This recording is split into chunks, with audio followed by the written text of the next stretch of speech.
Evening. Hot Wheels Day today. Little Johnny Lightning thrown in. So recently on the redlinederby.com website, um, they posted a race LCDRL Low Country Diecast, which is actually just not too far south of me here in North Carolina, for a Hot Wheels and Johnny Lightning contest for funny cars. So I've got a Plymouth Arrow and a couple of candidates from Johnny Lightning that I'm going to play with. But that's not really what I wanted to talk about. A couple of the memes. One of the guys was talking about noodle heads.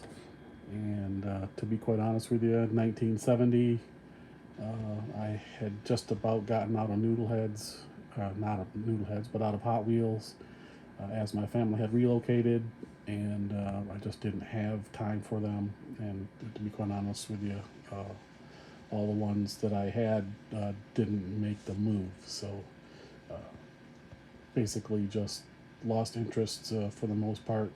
And I never really even knew what a noodle head was. So I had to even go look up what the heck is a noodle head. Well, actually, a noodle head is kind of cool. It's got a nice heavy casting, and it's got a cast um, motor. I guess that's why they call it a noodle head. It looks kind of like that. Um, but theoretically, it's one of the fastest castings ever made by Hot Wheels. Well, that had really intrigued me.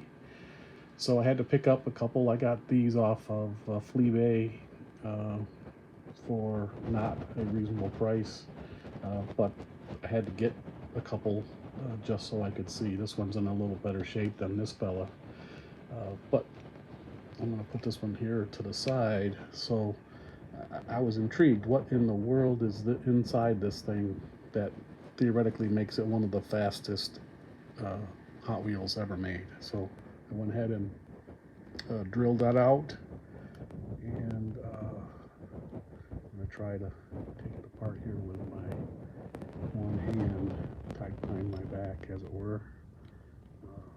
There we go. Comes apart in your standard Hot Wheels fashion with a extra part because of the noodle head. It actually does have a nice canopy on it, but it's got this set up inside that I'm not super familiar with. Maybe some of you folks who've done this longer are.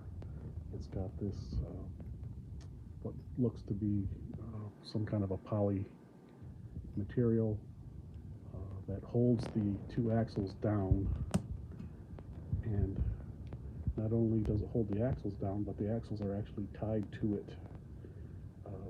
So this was totally foreign to me. I had never seen this before. Interesting concept. So I can see maybe there's a little secret of some of the speed for this thing, as well as, it had the nice super thin .020 axle and some fast wheels. So I can see, as a well-balanced car, and got a little bit of extra tech inside it to help it be fast. And this extra casting here, which helps give it an overall balance front to back, as well as just extra weight. I can see how this would rank right up there as one of the fastest castings ever. So anyways, I'm looking forward to restoring it. I'm going to strip it out, and I'm going to replace the axles and the wheels, and then put it all back together as a hopefully more or less stock unit, and then see what kind of speed comes out of it. So anyways, couple in the works here, and thanks for stopping in, and I'll catch you on the next one.